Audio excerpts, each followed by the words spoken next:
Nursing officers aspirants అందరికీ నమస్కారం. నా పేరు Bhupal. Telangana United medical and health employees union రాష్ట్ర గౌరవ అధ్యక్షునిగా ఉన్నాను. ఈరోజు వైద్య ఆరోగ్య శాఖలోని మన ఉద్యోగుల సమస్యల పరిష్కారం కోసం కోటిలో ధర్నా కార్యక్రమం నిర్వహించడం జరిగింది.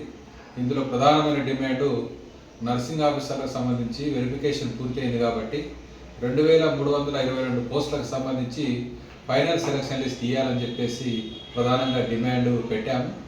వాటిపైన ధర్నా అనంతరం బోర్డు కార్యదర్శి గోపికాంత్ రెడ్డి గారిని కలిసి రిప్రజెంటేషన్ ఇచ్చి చర్చించడం కూడా జరిగింది. ఈ సందర్భంగా గోపికాంత్ రెడ్డి గారు మాట్లాడుతూ చెప్పిన ప్రధానమైన విషయం ఏంటంటే, ఇప్పటికే గతంలో మీరు ధర్నా చేసినప్పుడే రిప్రజెంటేషన్ ఇచ్చినప్పుడే మేము చెప్పాము, మార్చ్ లాస్ట్ వీక్లో సెలక్షన్ లిస్ట్ ఇచ్చేస్తామని చెప్పి, అలాగే ఆ తర్వాత అపాయింట్మెంట్ ఆర్డర్స్ ఇస్తామని చెప్పి చెప్పడం కూడా జరిగిందన్నారు.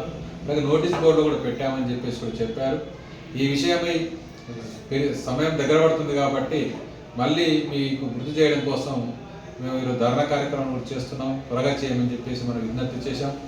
ఆయన చివరి ఖచ్చితంగా ఈ మార్చ్ లాస్ట్ వీక్లో నేను సెలక్షన్ లిస్ట్ ఇస్తాను తప్పకుండా అని చెప్పేసి చెప్పారు. గతంలో మనందరికీ చెప్పిన విషయమే, కొత్తదేమీ లేకపోయినా మళ్ళీ ఒత్తిడి చేయడం కోసం కూడా ఈ ధర్నా కార్యక్రమం చేశామని చెప్పేసి అర్థం చేసుకోవాలి. ఇంకా వేరే వాళ్ళు వచ్చినా కూడా నేను అదే చెప్పాను, రెండు మాటలు చెప్పేదేమీ లేదు, అందరికీ ఒకటే మాట, ఖచ్చితంగా నెలాఖరులోపు లాస్ట్ వీక్లో నేను సెలక్షన్ లిస్ట్ ఇస్తానని చెప్పాడు. ఇది అందరి ముందు చెప్పాను. ఈ కార్యక్రమంలో ఈరోజు నర్సింగ్ ఆఫీసర్స్ కూడా పెద్ద సంఖ్యలో పాల్గొన్నారు.